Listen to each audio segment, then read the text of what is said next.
Hi, this is for students in the University of Redlands Intersectional Leadership, Intersectional Diversity class. And we're in week 2, and we have been learning from Reverend Dr. Cedric Harmon this week. So this video responds to things that Reverend Harmon asked us to read and videos he shared with us. I wanted to really focus on the question that he raised for us to think about.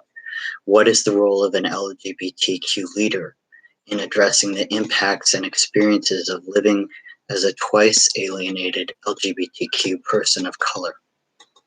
And I wanted to take seriously the challenge that Ta-Nehisi Coates gave us in the video link that Dr. Harmon shared with us.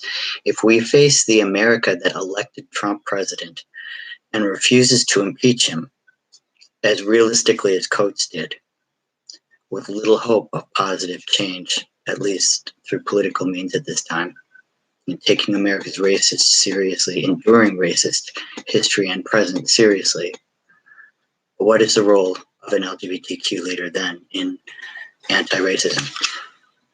So everything Dr. Harmon shared with us, whether it was his own reflections or the readings and videos he shared with us, it seemed there was clear consensus. We cannot be neutral. There is no not racist. We have to be explicitly anti-racist. And another thing that came up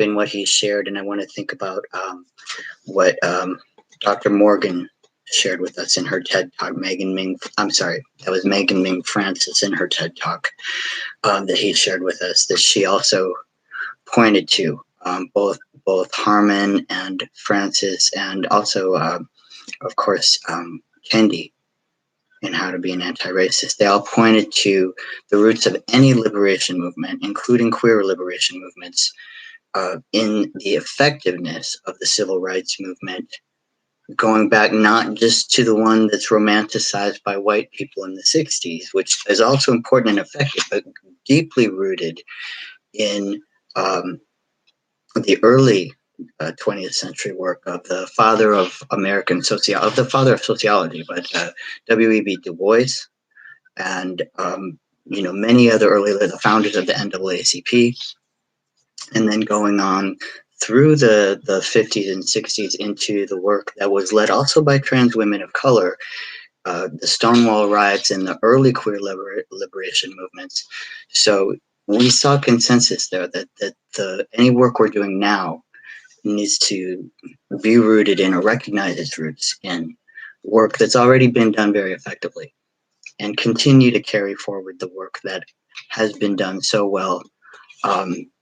But it always has to be explicit, and remembering, as Dr. Harmon said, the work of Dr. King in the 50s and 60s was not popular in its time. Likewise, as we see the backlash against Black Lives Matter now, and the backlash against queer liberation movements, and the backlash against trans rights right now. If we learn from our history, we shouldn't be surprised by this, nor should we be discouraged from doing the work by it.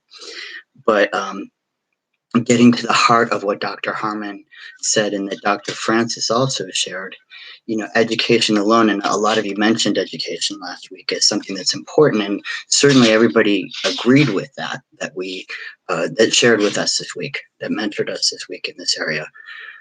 And as Dr. Francis so movingly shared with us, as her brother challenged her after being assaulted by the police, he's a Temple University student, was unarmed.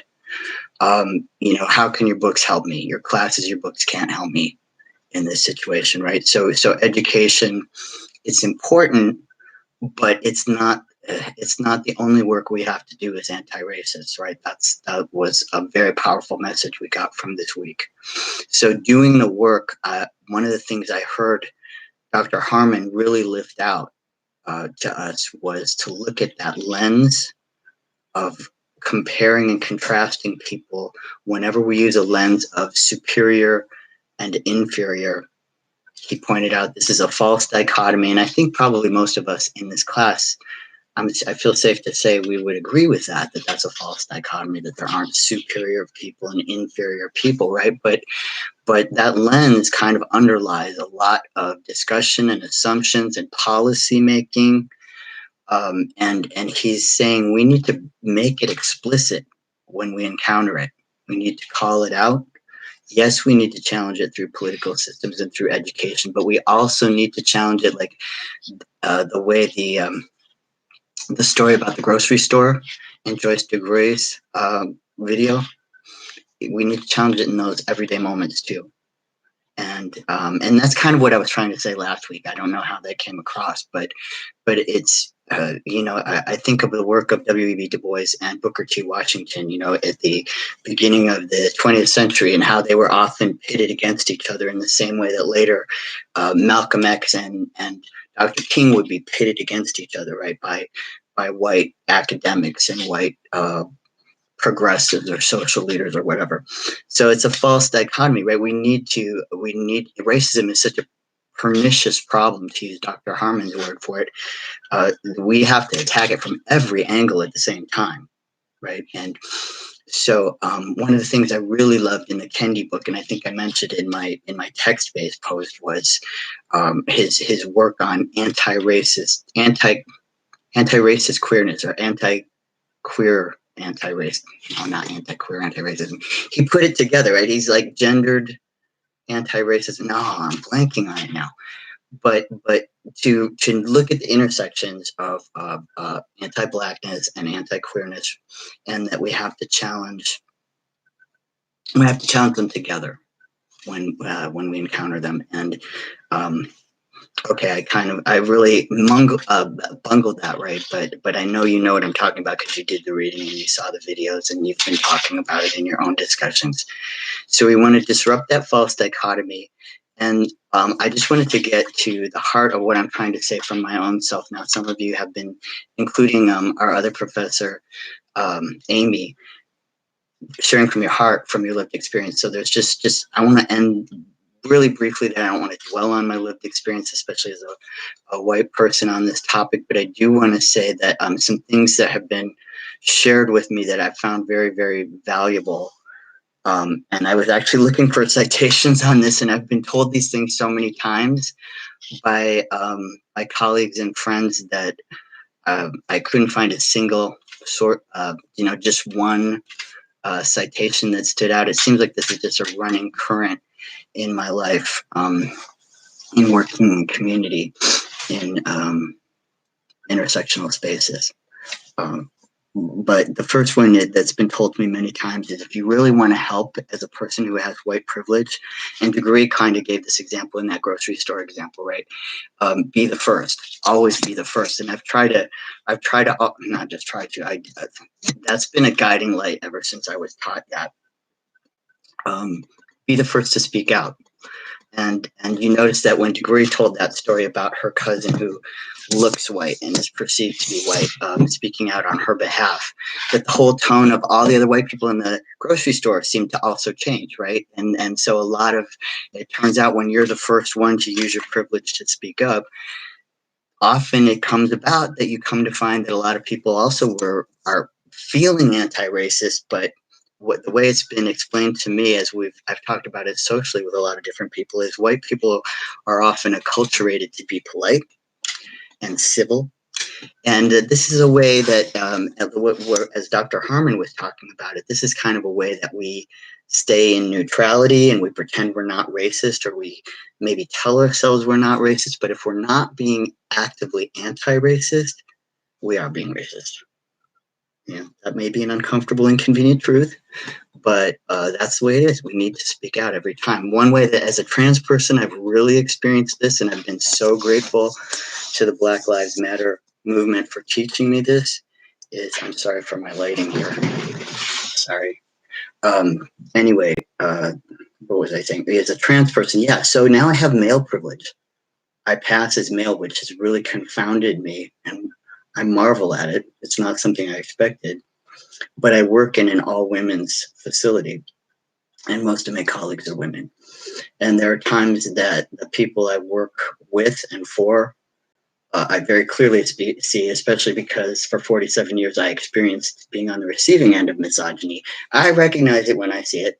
And there are times that cisgendered men will assume that I'm totally okay with certain behaviors and words about or toward women that I'm totally not okay with. And I get to use my male privilege now to say, excuse me, did you mean to say that? You know, or why would you say that? You know, much like the Greed's cousin did. Did you mean to say that? I'm sorry, I can't understand why you're saying that or why you're doing. And anyways, I don't have to give you examples, but I get to challenge it frequently now, and I do feel it's my responsibility as a person who's lived, perceived as a woman, and experienced misogyny for decades. It's my responsibility now that I have perceived male privilege to use it for my sisters, and I do, and I really enjoy it. But that experience has really taught me to speak out as well in the same way as an anti-racist. So do that if you're not doing that and you have any kind of privilege out. This is what I've learned from it is, okay, the only privilege I have is I used to have or thought I had was white privilege. Now I have male privilege, which I didn't have before. And now I even have, this is really weird, but I'm perceived to have cis privilege, which for a while there I did not at all have.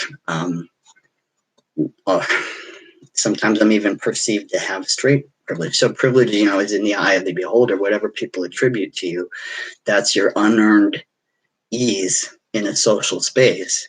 You did nothing to deserve it. You were just born to it, or it was attributed to you by other people. But when other people grease the wheels for you of social interactions for you, because of the way they perceive you to be one of them or to be part of the superior group or normal,